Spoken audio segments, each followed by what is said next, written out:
Welcome to the ASALH Juneteenth National Convening. I'm Dr. K. Wise Whitehead, and I serve as the 30th president of the Association for the Study of African American Life and History. For the past 60 years, there has been an intentional and concentrated effort to dismantle the Voting Rights Act of 1965, which has long been situated as one of the most consequential, efficacious, and amply justified exercises of federal legislative power in our nation's history. ASALH recognizes that this is yet another pivotal moment in our struggle, and without organization and action, our rights will continue to erode.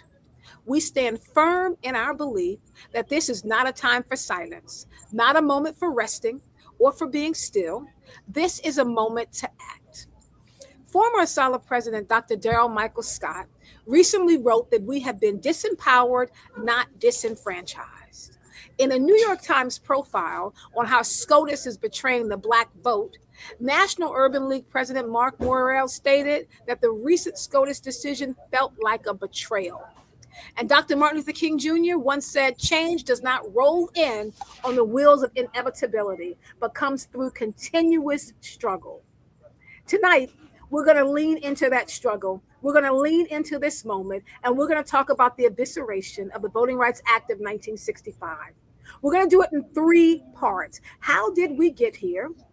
What should we do at this moment? And where are we going? Our host for tonight is Dr. Lamar Darnell Shields, an educator, spoken word artist, master storyteller, and social impact strategist. I welcome Dr. Shields to the mic. Hey, Dr. K, and hey, ASALH. Thank you.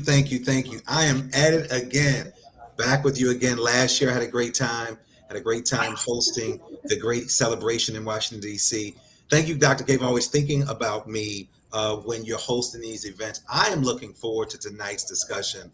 But before we get started, I want to step back a bit and play the 105 Voices of History, the National HBCU Concert Choir's rendition of one of my favorite songs. And yes, we are going to sing the entire song, Lift Every Voice and Sing, 105 Voices of History, National HBCU Concert Choir. Let's hear it.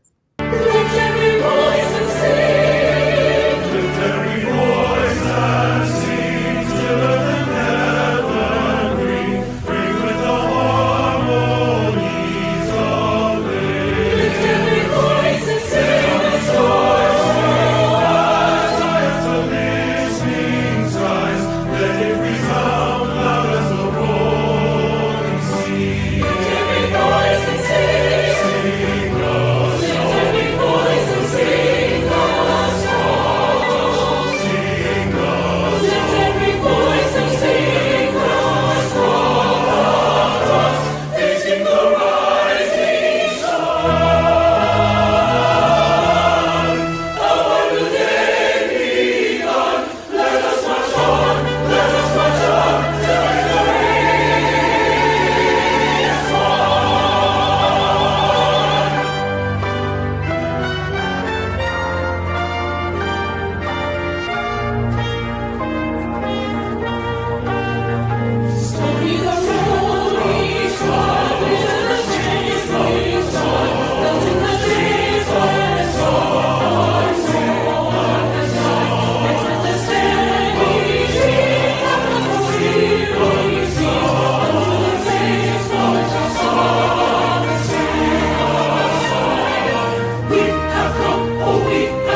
Wow. I love that song. And what I love about Lift Every Voice and Sing is that it tells the truth. It doesn't ignore the struggle, the pain, or injustice.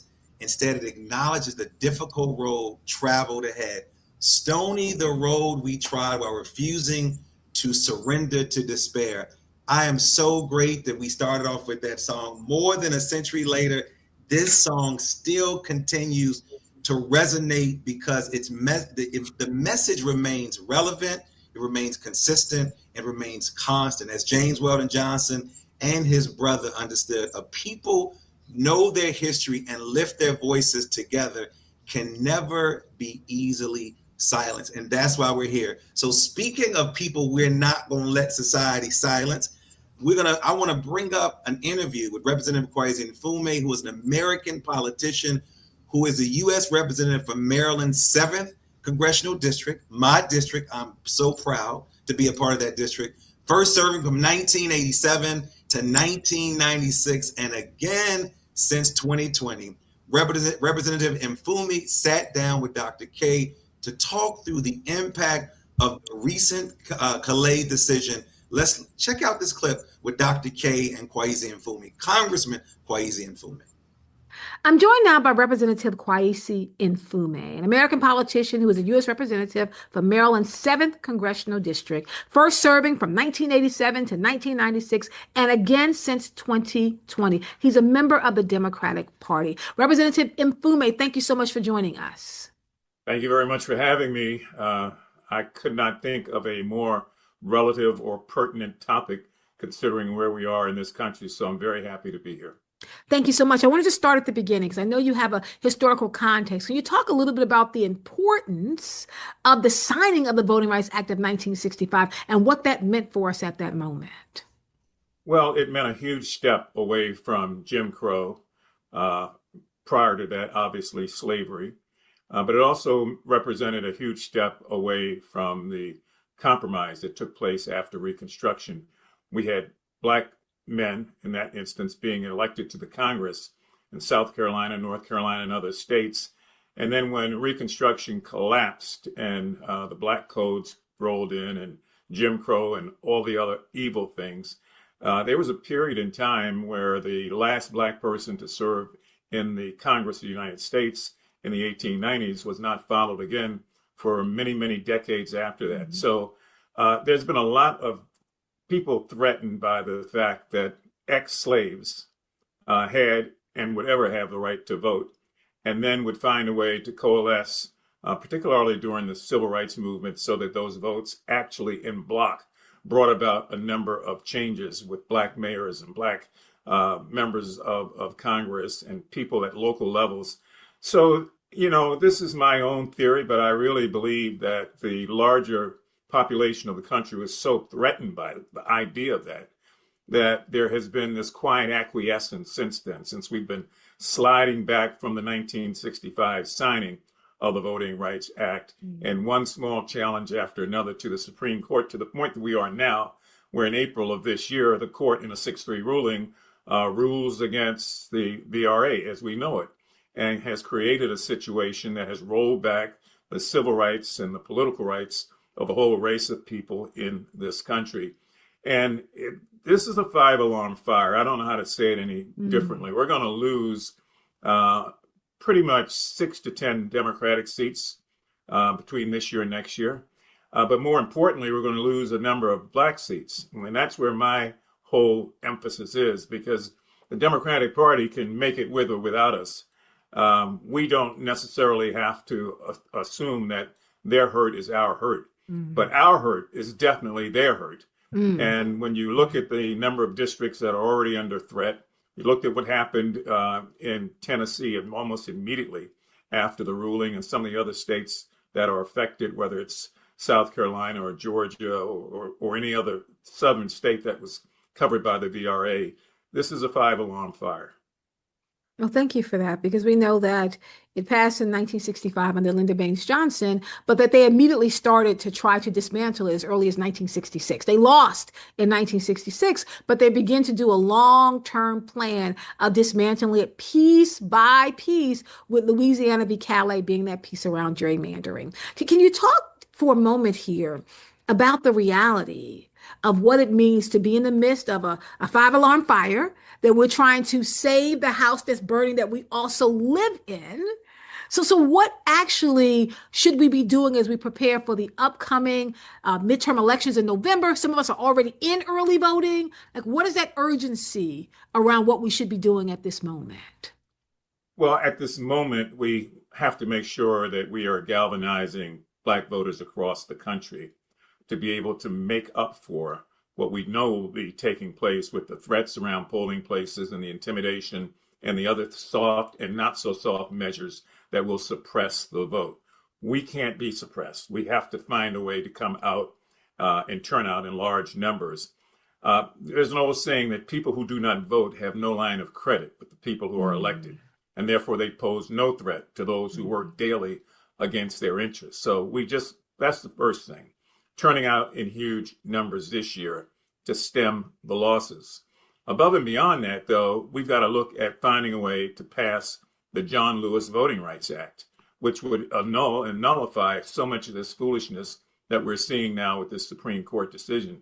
John and I came into the Congress together. His heart and soul bled voting rights and the need for people to organize. And so that bill, and by the way, every member of the Democratic Party should be a co-sponsor of that bill, every member. And if that's not the case, then it will speak volumes about where we are as a party and where we are not. But Congress can undo what has been done, but it only can do it through judicial action. It's the only body that has that power. So short term, we've got to turn out. We've got to target and make sure that all the efforts to suppress our vote, which will keep a lot of people at home, are overtaken by the efforts of others that will find a way to turn out masses of people across the country in every race, in every state, in every city, town, and hamlet. And then we've got to understand, I think as most people do, particularly many civil rights organizations and the others who are bringing legal cases now, that the next step here in this process for us in the Congress is passing the John Lewis Voting Rights Act. But the next step also means litigation over and over and over again against this administration to make sure that the courts have some set of standards that they will uphold. Not the Supreme Court, because they have pretty much said what they were going to say, but voting and the act of voting and the construction of voting systems are the authority of states. States can't lose that ability, and they can't shriek and slide away from their responsibility in this regard. There's no way in the world that this administration can talk about having troops outside of polling places, which are really the Proud Boys and all the other gangs that he hangs around with.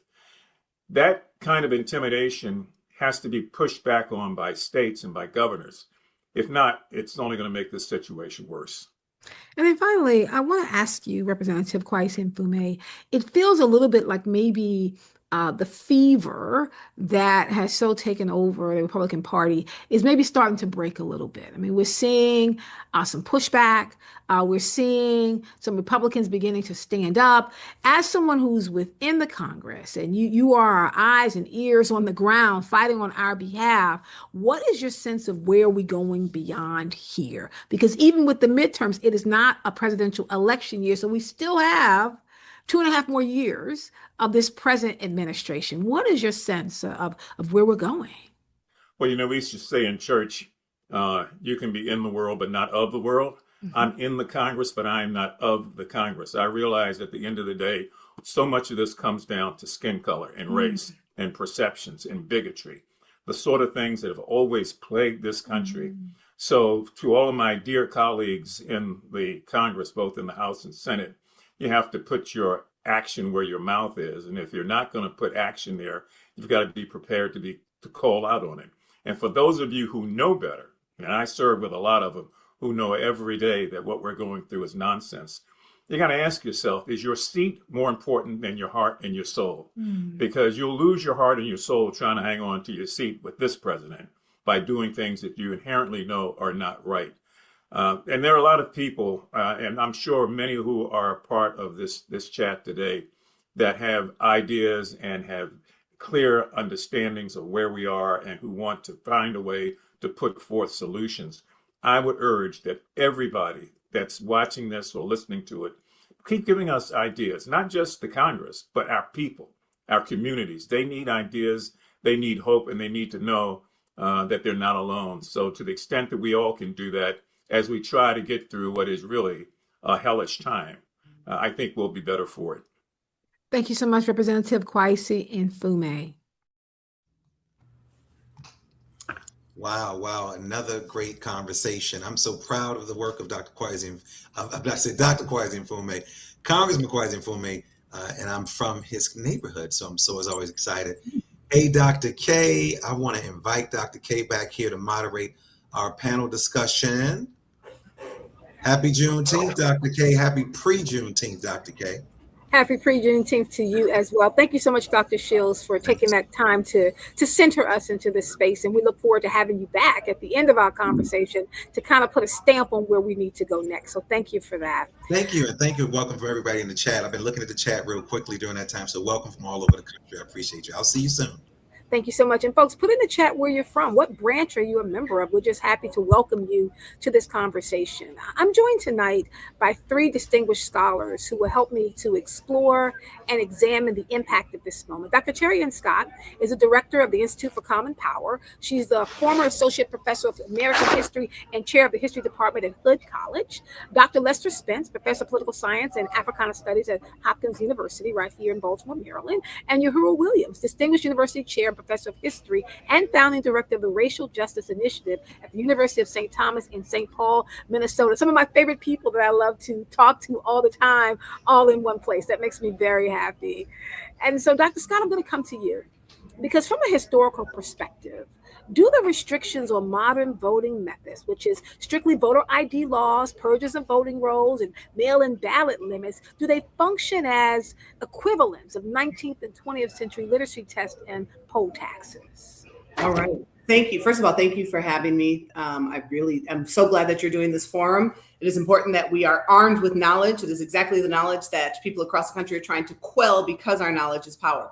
Great question. Yes. They function as equivalents to literacy tests and poll taxes that emerged following Reconstruction. And I'll tell you why in two different ways. Number one, because literacy tests and poll taxes were facially neutral, as are the laws we see today. What does that mean when we say facially neutral? That means in the language of the law, it is non-discriminatory. It doesn't say only Black people this or not Black people. It is non-discriminatory, but in the application and outcome of the law, it is discriminatory. So if you take, for instance, a literacy test, Black people and white people took literacy tests, but it was discriminatory in that it was at the registrar's discretion. And so, for instance, a white person may be asked to interpret a portion of the Constitution that simply states all elections are by ballot, whereas a Black person would be asked to interpret a portion of the Constitution that is this long. If a Black person failed the test, didn't get all the answers right, then they would not be permitted to vote. If a white person failed the test and did not get all of the answers right, they could still vote. That is a historical parallel to today, to what we see with facially neutral laws.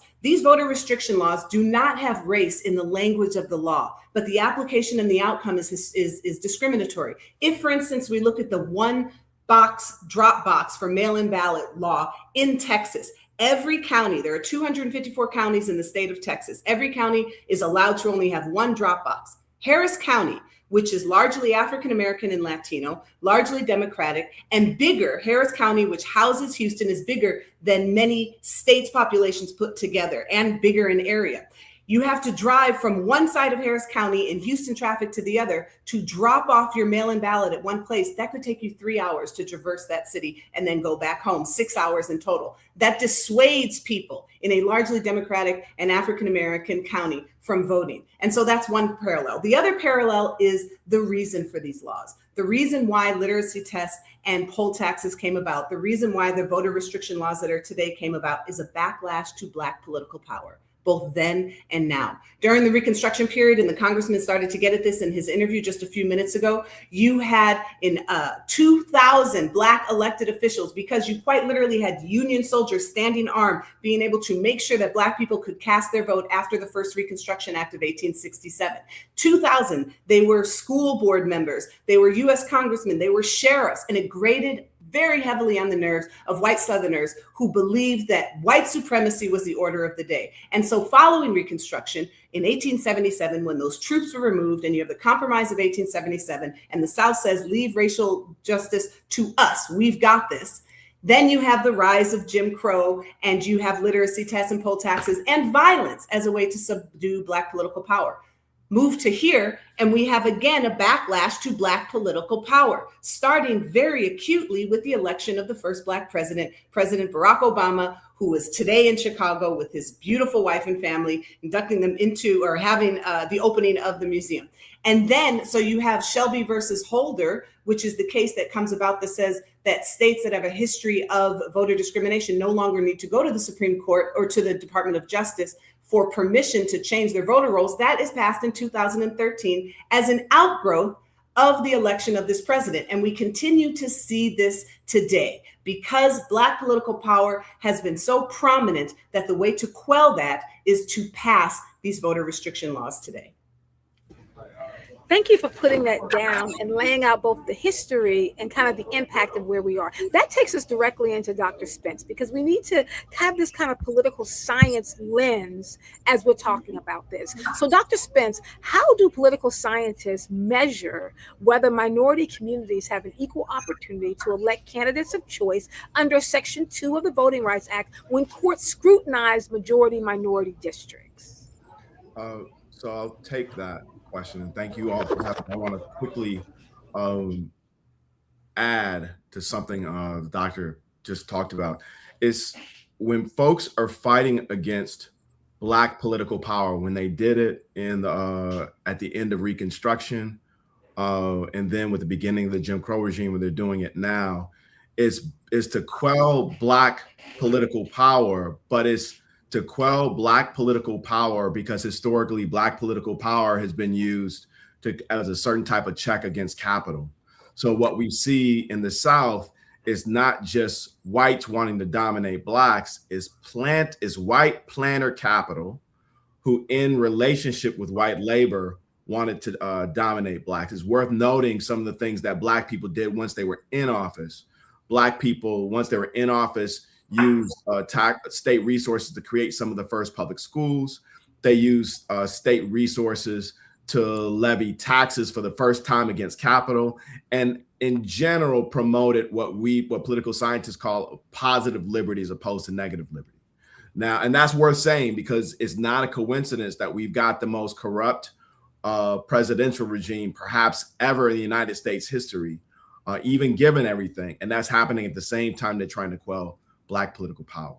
Now, with that said, how do political scientists actually think about the question of representation? There are a couple of different ways to go about this. One is just assessing the degree to which that the degree to which, if we're talking about a white-Black dynamic, whites are willing to vote for Black candidates.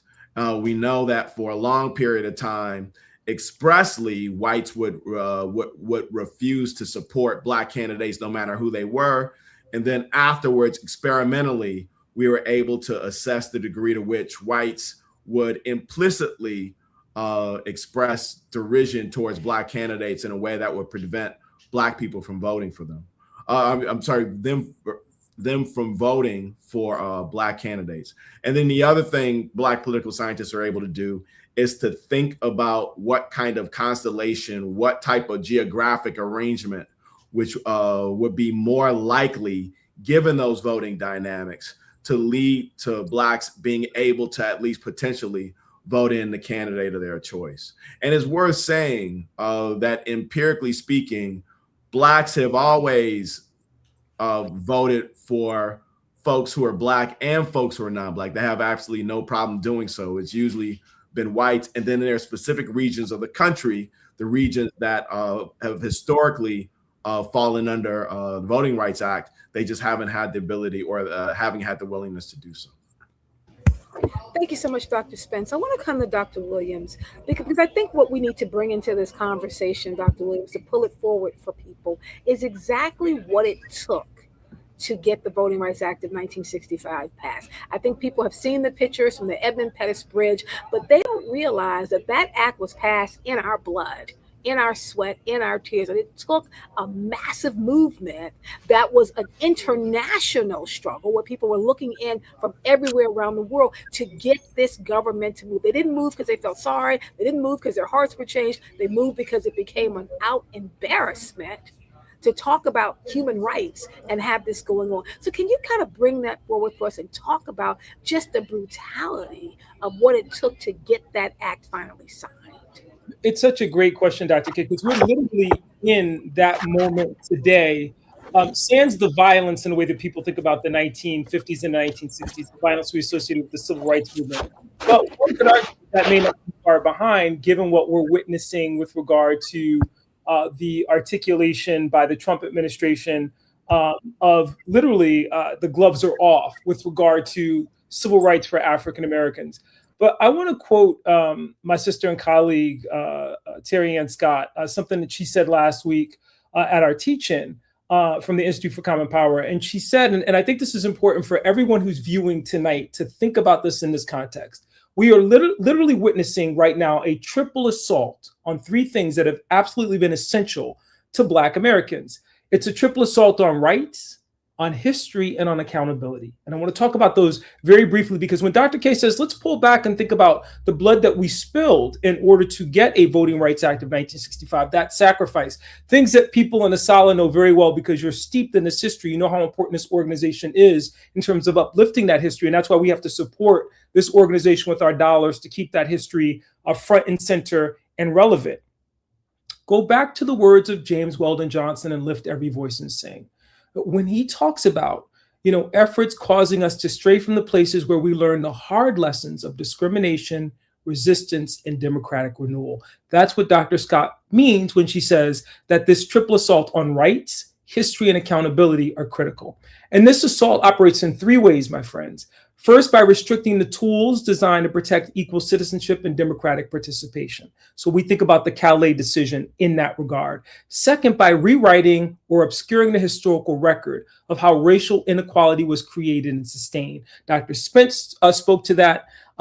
Clearly, Dr. K, your question asks us to consider that. Like, if we erase that history or whitewash that history, then we have no way of thinking about concretely how to address it. And then last but not least, and perhaps in this moment, front and center in the consciousness of most people, foreclosing efforts to address and remedy the enduring consequences of that inequality. And together, when we look at these three things together, they threaten not only our understanding of the past, but our capacity to build a more just and inclusive democracy. Now, that's important because if we think specifically, ASALH, about those second two, rewriting the history and foreclosing efforts to address and remedy enduring consequences of that inequality, think about what happened today in Evanston, where you see the Trump administration literally attempting to block efforts in Evanston, Illinois, around reparations. And that's important because it reflects this broader challenge to efforts aimed at addressing the enduring consequences of past discrimination, but past discrimination which echoes in our contemporary moment, past discrimination which still has the power to impact opportunity and outcome in communities of color, specifically the Black community, specifically around housing, specifically around voting, specifically around criminal and legal reform. My friends, this is important because in that Evanston case in particular, and I want you to think about this, by arguing that race-conscious remedies are themselves unconstitutional, the federal government is advancing a view that places greater scrutiny on attempts to repair historical injustice than on the injustice that made those remedies necessary in the first place. This is an arc of that triple assault that Dr. Scott speaks of, and the arc of this triple assault on rights, history, and accountability. We have to study the past. We have to think about John Lewis's response to the court's decision in Shelby County versus Holder, when he says, you have to remember and walk in the shoes of those who marched on the Edmund Pettus Bridge and spilled blood, because the blood of our ancestors literally bought and paid for this legislation. This wasn't charity. It wasn't largesse. This was literally sacrifice. And that sacrifice is important. I know ASALH, I know you know that, I know you embrace that. But in this moment in particular, our history literally is our guidebook and our formula for a way that we think about fighting back and moving forward. Now, Dr. Williams, I want you to hold on to the mic for just one more second here, because the New York Times ran a whole study talking about the ways in which SCOTUS is betraying the Black vote. And they ran a quote by a Black woman out of Mississippi. I believe she's like 75, 80 years old. And she was talking about the work that she remembers doing for Voting Rights Act 1965. And they said she was in tears, or she was kind of recounting what she had gone through and what we were losing in this moment. And she simply said, we still have the vote, but we don't have any power.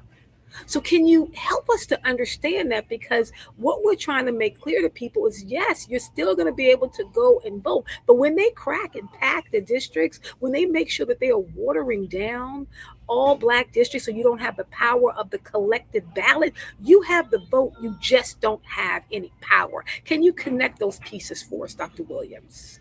I love that question, Dr. K, because in this moment in particular, when people think about this, they tend to think about it in these absolute terms of, am I going to be denied the right to vote? But really, as you indicated, and as that woman, that civil rights activist indicated in Mississippi, this is really stripping away people's faith in their ability to have an impact by virtue of casting those ballots. And this is important because when we think about the assault on the Voting Rights Act of 1965, that began with Shelby County versus Holder and getting rid of pre-clearance, that allowed or provided federal oversight because of the history of efforts to undermine the Black franchise, the ability of Black people to impact elections by virtue of their vote.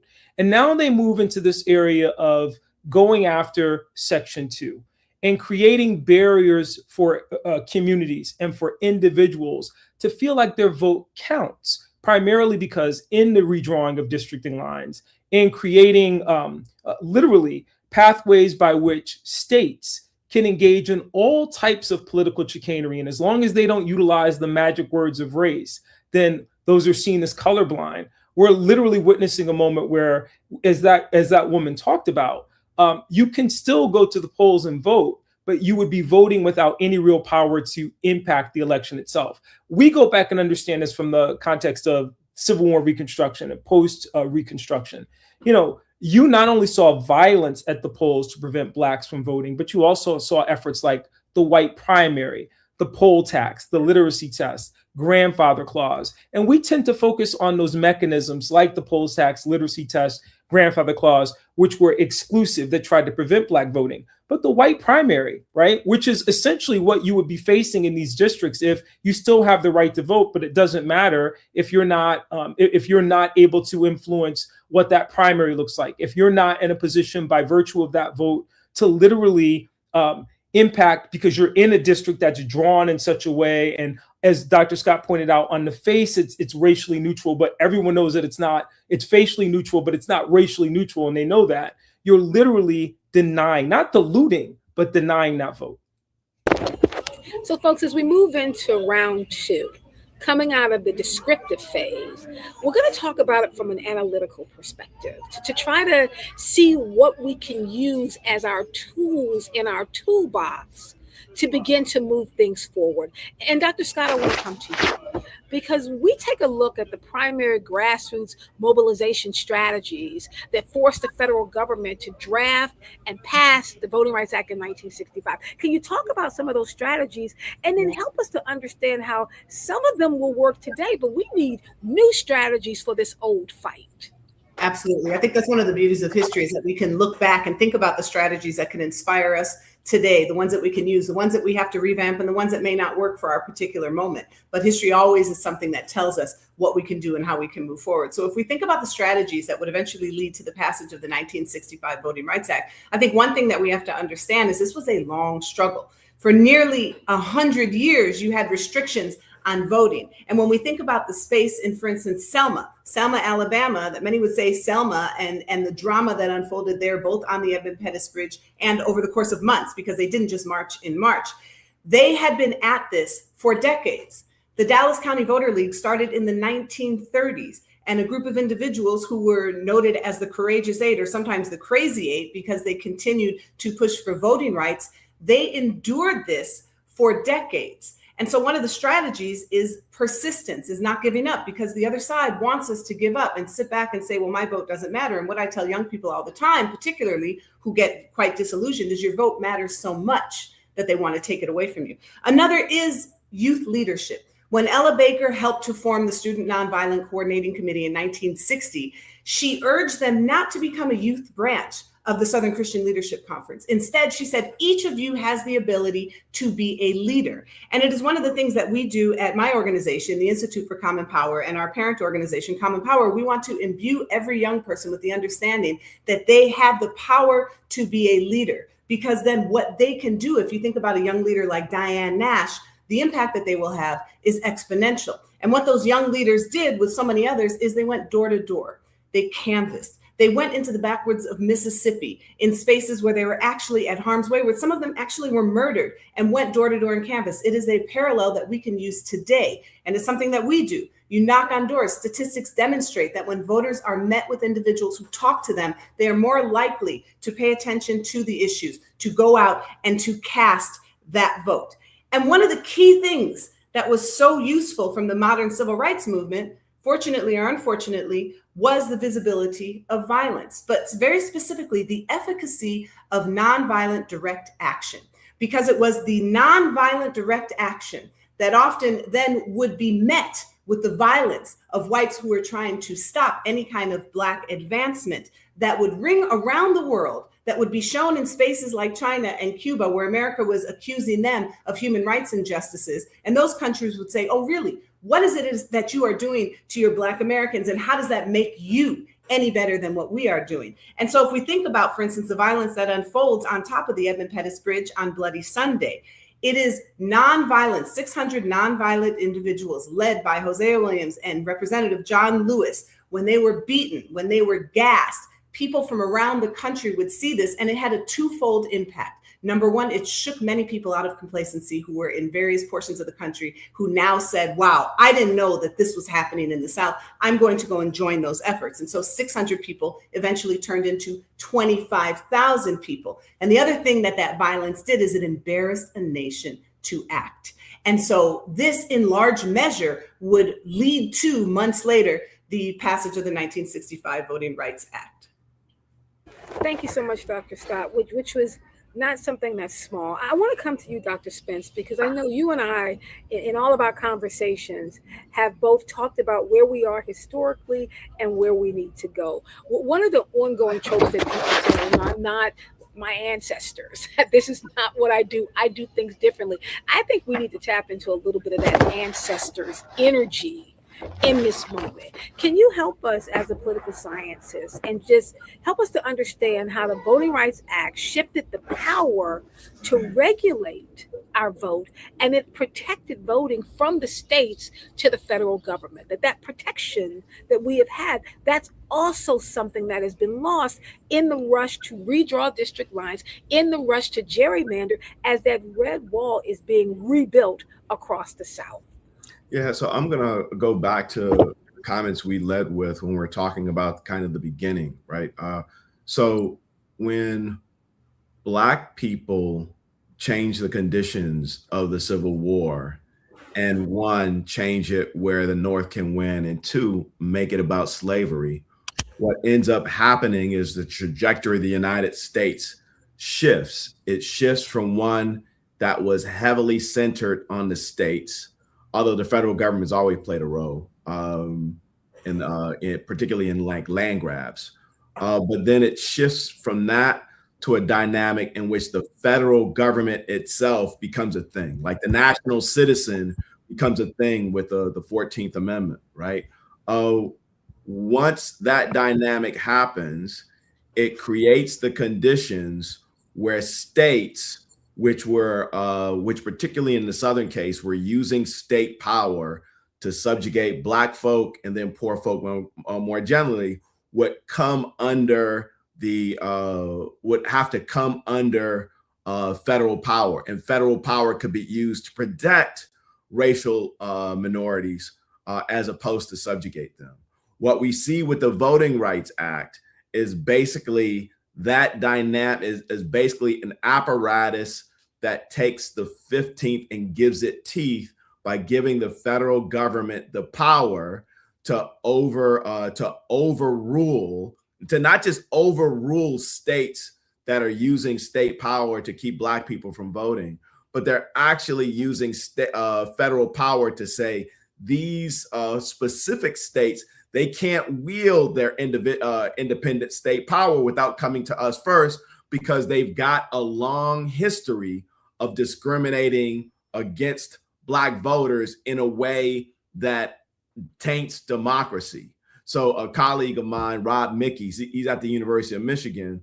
What he does is he takes his power as a comparative political scientist and he uses it to study the South, basically arguing that the South has been kind of an authoritarian region almost as long as the country has been existing. So that's kind of a long way to get at the question. The struggle that we have now is kind of what do we need to do to reimagine how federal power works, right? One thing I will gently push back on Congressman Mfume on is that we don't just have to figure out how to pass the John Lewis Act. We're going to have to figure out how to rewrite the Supreme Court itself. Like, what is it that the Supreme Court can and can't do? And that's something that itself is something that Congress can decide if we organize properly. And so, Dr. Spence, why don't we stay with you for a second? Because you took us down a thread I want to go down for a second, because I'm trying to let people know it's not just about voting out those that are currently in office. And I would argue all of them need to go. I think every single one of them bear responsibility for what is happening now. Do not tell me you can't do anything. If you have time to take selfies, if you have time to go on tour, if you have time to write a book, then you have time to get in the fire with us. Because right now you're roasting marshmallows. So I'm saying vote them all out. It's not just enough to vote 47 out, which has to happen. The problem is a little bit higher. It is the branch of government that I've always said has been completely out of control, which is SCOTUS. When they were working for us, we got things like Brown v. Board. We saw Roe v. Wade. And what we're now seeing is the weaponization of judicial power, where even if there is a change in 47 seats, which there will be, and even if there's a change in congressional seats, which there will be, they can be around for the next 20 to 30 years. I don't know what vitamins Clarence Thomas is taking, but he's still here and he's still impacting policy. So can you talk a little bit about, Dr. Spence, about the impact of SCOTUS, and what we're talking about is potentially 50 to 60 years out before we can really begin to attack some things. Yeah. So if you look, so there are a number of really good pieces out there arguing that Chief Justice Roberts has been interested in dismantling the Voting Rights Act for the past 40 years. And I think that those articles are based on good data. So what we are looking at with the Supreme Court as it's currently constituted is a Supreme Court that believes really, really, really strongly in maintaining a combination of private corporate power and then I guess for the purposes of a kind of a conversation that I don't have a lot of time to talk about, that believes in preserving what we could call neo-Confederate power. That is a specific mode of political power that believes heavily in states' rights, that believes that it is appropriate politically to subjugate racial minorities, and then in order to preserve kind of a state dynamic that's as white as they can make it. That's a real thing. Now, here's the thing. The Supreme Court itself, if we remove the Supreme Court from politics, or at best say, okay, if we elect a president, we can replace some of them, then we're removing a really fundamental aspect of our branches of government.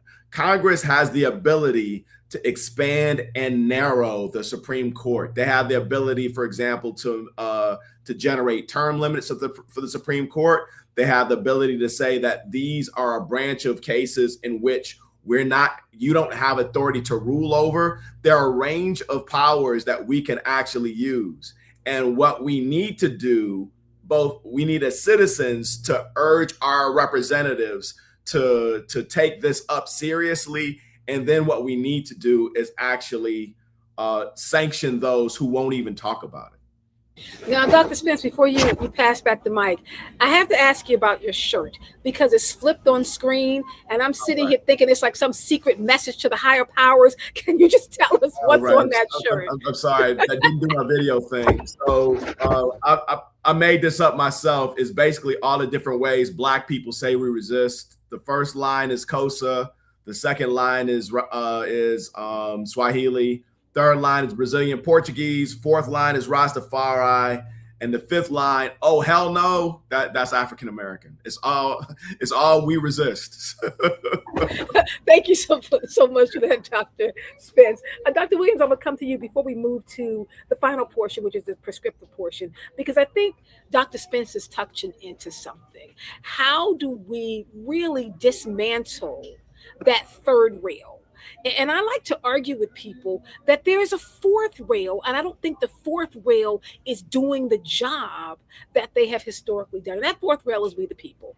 Like, it's not, government has never given us anything. We've always had to demand it. Every single change in this country has come through being arrested, through being organized, through people going to jail, through people dying. Like, it has been always a fight to push the people that we voluntarily give our power to use that power on our behalf. So I want you to talk, Dr. Williams, about the ways in which we can reshape even our thinking around what that third branch is supposed to be doing. Phenomenal question, Dr. K. And I think about this, I wanted to talk about it in two contexts. First, specific to the Voting Rights Act, because I think in this moment in particular, if we know anything, the historical record suggests that relying primarily on private litigation and the Department of Justice enforcement has been less effective than systemic federal oversight in protecting voting rights. But we're now in a moment where that protection is no longer available. This isn't the first time in our history that we've had, as you spoke to, a moment where the federal government, the Supreme Court, or some other government agency was on the side of civil rights and then abandoned or betrayed that work, leaving our community, individuals in our community, to fend for themselves. So this is not new for us, but our history does provide a blueprint. And it's important for us to remember that history doesn't repeat itself, it echoes. So these aren't new phenomena. It's an attempt to reassert what Dr. Spence talked about, what Dr. Scott talked about, the vestiges of white supremacy in a way that would allow whether you're calling it Make America Great Again, or you're calling it Jim Crow 2.0, or you're calling it Roberts Crow, as Chief Justice Roberts in this conservative Supreme Court attempts to implement essentially a Jim Crow 2.0. Before the Voting Rights Act of 1965, individual voters and civil rights organizations were forced to challenge discriminatory practices one case at a time. We know that. For those of you that teach this history, you think about the way that we teach African-American history, it is literally case by case that come up, community by community, that build precedent. And that speaks to, in one limited context, what you mean, Dr. K, by we the people. States and localities often responded by creating new barriers. And when those new barriers presented themselves, where the old ones have been struck down, in what historians and legal scholars call this kind of whack-a-mole approach. And this has been our history. We win in one particular area, and then some new manifestation or some new cancer grows up, a mutation grows up in some other area, and we've had to respond. In this sense, historically, whether we're talking about education, whether we're talking about voting rights, plaintiffs, people, communities have had to bear the burden of identifying discriminatory laws, securing legal representation, funding lengthy litigation, and proving violations in court. And that's a long and lengthy and costly process. But there was always the other side of that Dr. Scott spoke to, direct action protest. our methodologies for resistance have worked in concert. We have to recognize, again, in learning from the past and leaning into those echoes, that it's not just a legal strategy. It's not just what takes place in the street. It is thinking about how we lean into organized labor, how we lean into the pulpit, how we think about the various methodologies for pushing back that have presented themselves historically, and how we evolve them in our contemporary moment to think concretely about when Dr. Spence talks about reimagining the ways in which we, the people, can be part of that process by forcing the reckoning. We're coming up on the celebration of Juneteenth tomorrow. I don't need to remind anybody in this body that the reality is that people love to celebrate Lincoln's Emancipation Proclamation, but they forget the work of the Freedmen's Southern Society Project, that Black folks voted with their feet for freedom. It was the activities of the escaped slaves and the bondspersons who literally put the pressure on the administration by forcing Lincoln's hand to move in the direction of emancipation. And that emancipatory moment owes as much to the activism of Black people than the wartime Emancipation Proclamation and ultimately the 13th Amendment. I think it's important for us to lean into that lesson today, because we need to vote with our feet for freedom. We need to pay with our pocketbooks and support the work of organizations that are helping to shepherd that. And we need to recognize that we have to be engaged on all levels in the way that we think about this creative pushback. That, again, whatever path it takes, this isn't a moment to sit on the sidelines. It's a moment to figure out where you fit in, where you can be the most effective, and to act. Thank you so much, Dr. Williams. So that leads us into this final round, which is kind of the prescriptive round. So what do we do now? We're going to kind of do it as a round robin. And I want to start because I'm talking to people now and I'm saying, you've got to figure out what your lane is. If you're waiting to be invited to this struggle, the invitation has already been given. Like, this is actually your moment. All the things you said you would have done, if King was alive and you were there, if you said you would have marched, why aren't you marching now? If you said you would have organized, why aren't you organizing now?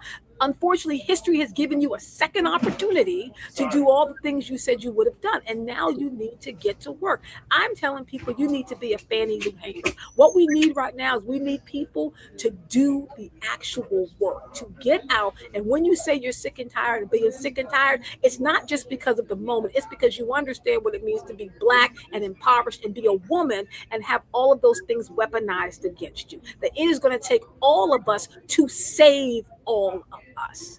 And so I want to come to you, Dr. Terry and Scott, to ask you, as we move forward from this moment, I think people have been mourning the death of the Voting Rights Act of 1965. I tell people history is your guide, because you should have seen this coming back in 1966. They were already planning for how to dismantle it. They did it piece by piece. And we need the Democratic Party to begin to get their long range plan. Like, I really want to make sure, Dr. Williams, before we finish, that we got to talk about Project 2029 and how that seems to be a flyer and not a plan. But I'll come first to Dr. Scott. What would you lay out for people, 2 or 3 things that they can do right now? First of all, I would go back to what you said, we the people, because we are the ones we have been waiting for. And so you mentioned Fannie Lou Hamer. There's an incredible story about Fannie Lou Hamer after she attempted to vote and was kicked off of her land, and she and her husband were living in the woods in a cabin. And one of the civil rights activists went to go and find her, and he came to her door and he knocked, and her door was unlocked, which tells you something about the lack of fear that she had of people coming after her. And he said, "We need you. We need you right now." And she paused and she said, "Give me a minute."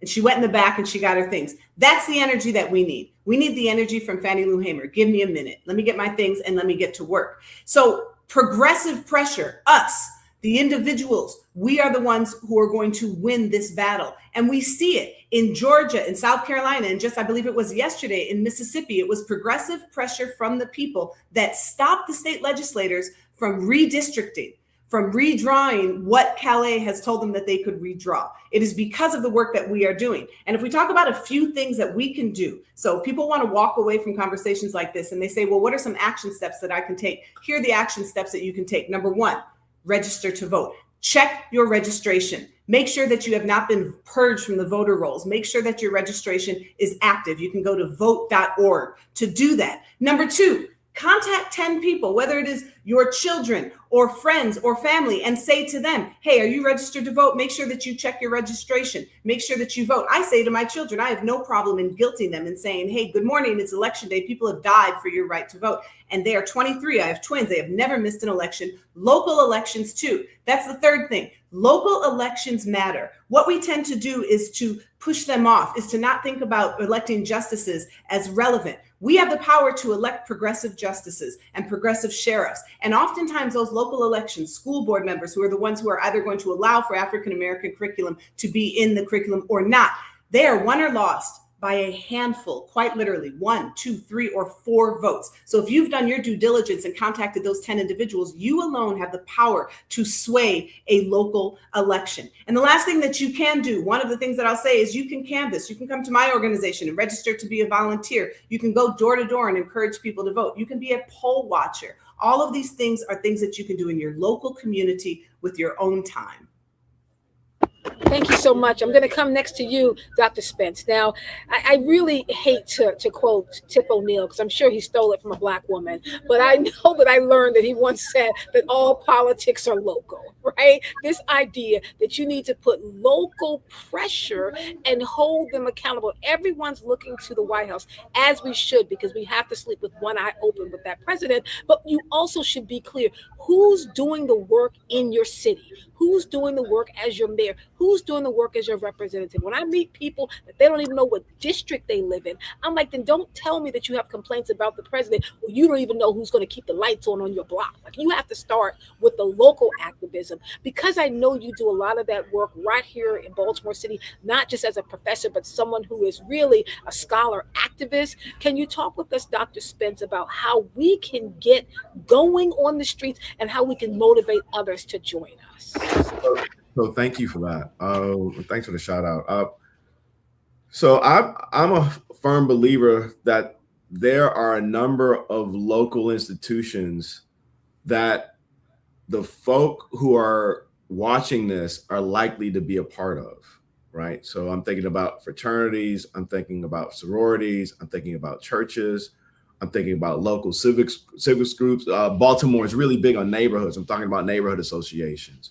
What I'm urging folk to do is actually use those organizations and move them to, at the very least, have conversations on stuff like this. I organized a set of lectures in the Baltimore County Public Library, and then relatedly in the Baltimore, in the Enoch Pratt library system, just to get people together for this stuff. Because when we're together to talk, it creates opportunities to create to forge all types of bonds that we can take advantage of later. We talked about calling 10 people. One of the things that I really believe that we do have to put pressure on local political officials to, if you're not in the state. So one of the things, and I'm sorry, I'm kind of random on this.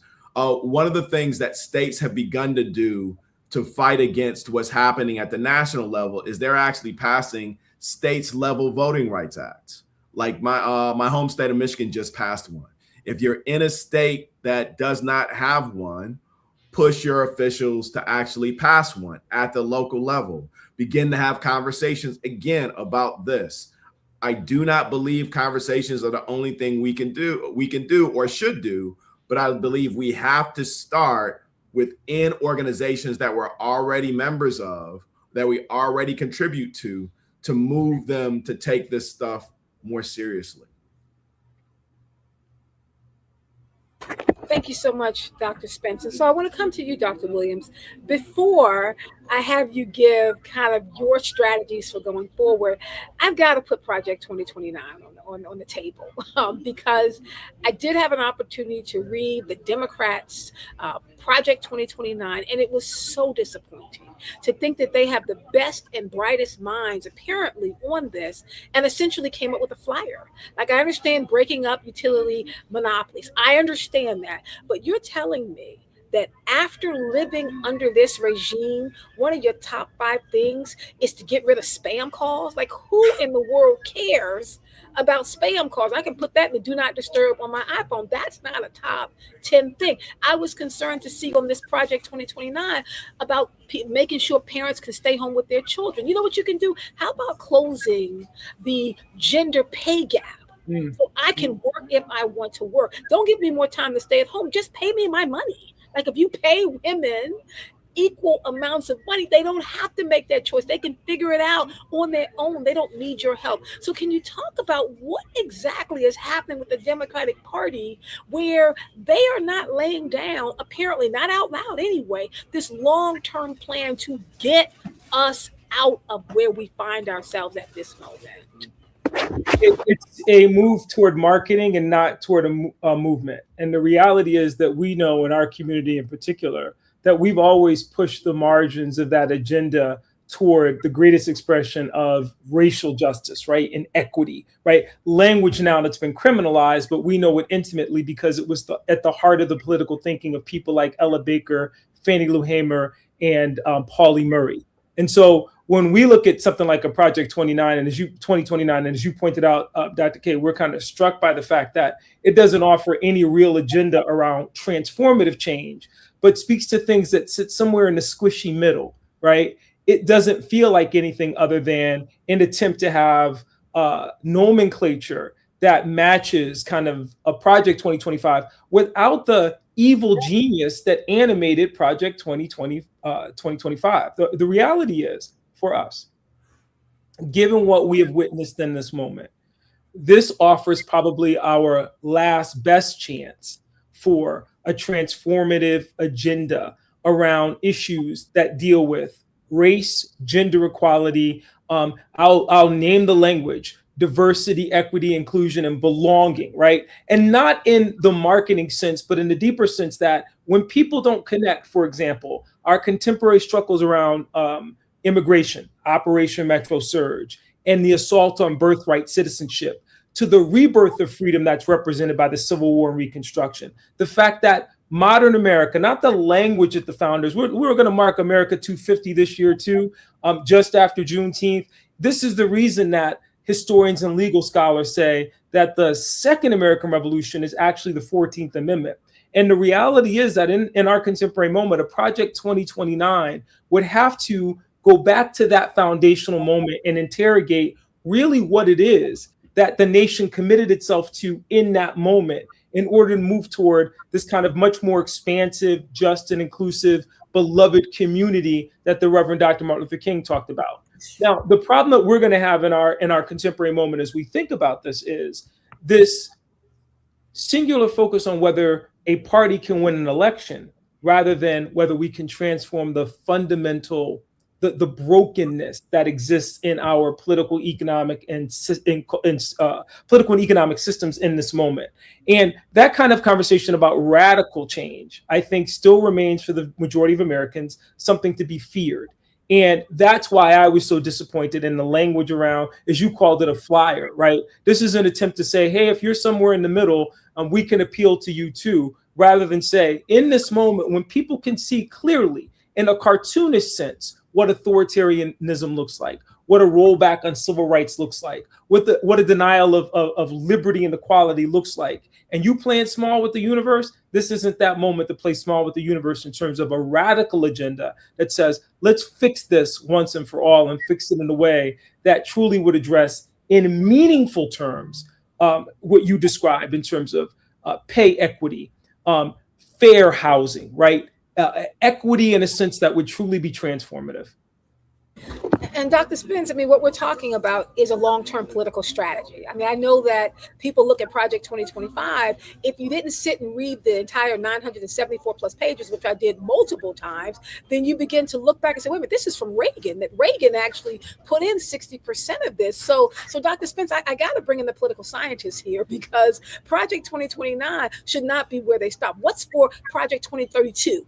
Project 2036, like, what's the long-term plan? Because if I'm not mistaken, with everything that's broken now, one term is not going to fix everything that's been broken and everything that is being broken. Yeah. So what we know from the literature on well, what we'll call the shorthand is democratic backsliding, is that nations, like regimes like this, are overturned. But then the trick is undoing the damage.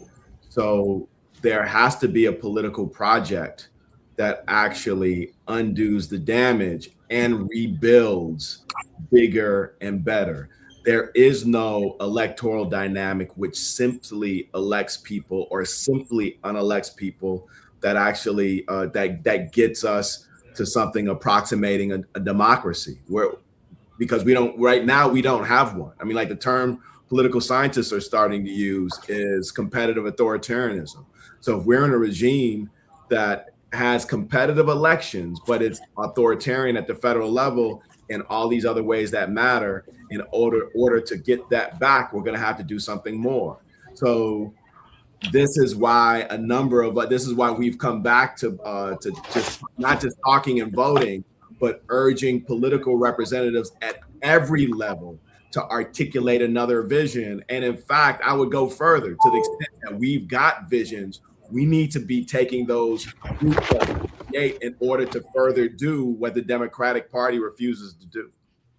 All right, and then finally, I'll come back to you, Dr. Scott, for the last question here, because I know right after the disappointing defeat with our good sister Kamala Harris, the 92%, some of them said, it's time to rest. We're just going to sit back. We're going to watch it all burn down. Like it is actually, marshmallow roasting time. And we know that that's not what needs to happen. Like you actually are inside of a burning house. You can roast marshmallows, but you are burning down with it. So can you talk a little bit about the tension that exists between the work we've always been doing to hold up the Democratic Party and the fact that every time we're the ones that are easily sacrificed once victories are won? Right. I think in large measure, we're easily sacrificed when victories are won. We show up because we understand that our power will feed into a greater good and a collective community, that we need to show up to make sure that things are okay, not for ourselves, but for our greater community. And there is an exhaustion that goes along with that. And in some ways, I have had to, in my career and the work I do as an activist, push that exhaustion aside. And that's what I ask people to do, because what the other side wants us to do, what the creators and maintainers and cementers of white supremacy want us to do, is to say, oh, you're tired, you don't need to do this anymore. They want us to be able to sit back and do nothing, because those are the openings that they look for, so that they can come in and further cement white supremacy policy, further relegate us to the lower rungs of society. We do not have time to rest right now. I'm sorry, but that is the hard truth. And if ever you feel disillusioned, or you feel like it is time for you to sit down and you can't do this, I want you to think about the young people from the movement. I want you to think about the 11-year-old Joanne Bland, who died just a few months ago, who was on that Edmund Pettus Bridge 3 times and had already been arrested 13 times by the time she was 11 years old, and kept coming back. So if you feel like you're too tired to do this, think about those young people from the movement who preceded us, and the fact that they got up and continued to come forward for us to have any of the liberties that we have today. When we sit back and we relax, then we will fail. Now, I need us, though, to temper that with the idea that we also have to be able to take care of ourselves, or we won't be able to be in this for the long haul. So we need to find moments of joy. We need to find time for us to uplift one another, to care for one another, for us to say to my brother Uhuru, sit down right now and I've got this. And for him to say to me, you take a moment, and when you're ready, come back and I'll fill in while you're not here. But we cannot give in to this campaign that says this is not our struggle. It bothered me from the moment that it hit. And I always wondered if it was some undercover white supremacist who's the one who put that out there to try to get us to latch onto it. We don't have time to rest. They didn't then, and we certainly don't now. Thank you so much. My brother, Dr. Uhuru Williams, brought in the name of Reverend Pauli Murray. Now, Reverend Pauli Murray actually wrote out the plan that would break the back of Jim Crow when she was a student at Howard University. That paper, of course, was stolen from her by her professor, who used that with Thurgood Marshall to draft the plan of what they did with Brown v. Board. But she was the one that did the work. Her poem was read at the funeral of Reverend Dr. Martin Luther King Jr. But she said something, and this is where I want to end before I bring up Dr. Shields. She said that hope is a song in a weary throat. I've been thinking a lot about that. And I started thinking about my Nana and how my Nana, who couldn't sing, and I inherited that from her because I can't sing either, but she would say she would get up in the choir and she would sing as loud as she could with her bad voice. But those that could sing drowned her out. She was part of the song, but you heard all the good voices, but she was able to put out the good energy. Maybe the reason why hope is a song in a weary throat, because there's only one person singing it. I think if we are all singing good and bad voices, when you get worried, then I'll get louder. And when I get weary, you get louder. That's how we win this. We have to make sure that it's going to take all of us to save all of us. So thank you so much, Dr. Terry and Scott, the Institute for Common Power. Thank you so much, Dr. Uhuru Williams, the Racial Justice Initiative. Thank you, Dr. Lester Spence, Professor of Political Science at Hopkins University. I now invite back up Dr. Lamar Darnell Shields to close this incredible evening and end us. Dr. Shields? Wow, wow, wow. As I listened to everyone today, I kept coming back to one simple thought. Democracy is not something that we inherit fully formed. Every generation has to decide what kind of democracy it wants and how much it is willing to do to protect it. The people who came before us fought for the right to vote, but the question for us is that are we willing to ensure that right remains meaningful for those who came before us? Thank all of you all for your insight, your honesty, and your willingness to engage in this difficult but necessary conversation. These discussions matter because understanding our history helps us better understand our present. And speaking of present, in Louisiana, where I went to school, Louisiana versus Calais, the court recognized colorblindness to strike down a majority Black district, stating that the impossible standard of racial intent was not met to warrant its creation. So in effect, the court has licensed legislators a free pass to dilute Black political power under the cover of political partisanship. This will have a devastating impact for generations to come. And it's not just Calais. A lower court found that the new map Alabama proposed intentionally discriminated against African Americans, the exacting standard that the Supreme Court has now set. This is why ASALH is more important now than ever. I need to say it again. This organization is more important than ever. So I want to invite our Executive Director, Sylvia Cyrus, and Dr. K, President of ASALH, to join me and help us to close out this amazing program. Thank you so much, Dr. Shields. And Cyrus, I'm up here with you because I wanted to come. You are our executive director, and outside of Woodson, you are the longest serving executive director of ASALH. And if I don't know anything else, folks, is that the only person I know outside of Dr. Darrell Michael Scott that bleeds ASALH is Sylvia Cyrus. The rest of us, we kind of move in and out of breathing ASALH. Those two bleed ASALH. And so, Sylvia, I would be remiss if I didn't give you an opportunity to help us frame, one, where is ASALH going? What's coming up next? And two, how people should be giving their money. Give us your thoughts and prayers, but also help us to understand the revolution is not going to be televised, but it's also not free. So I'll pass it to our great executive director to make sure we can close down this evening effectively. Thank you so much, Dr. K. And I would like to say on behalf of the Executive Council of the Association for the Study of Life and History, I bring greetings and thank you for joining us this evening for this very important program on the Voting Rights Act and the power of our collective ballot.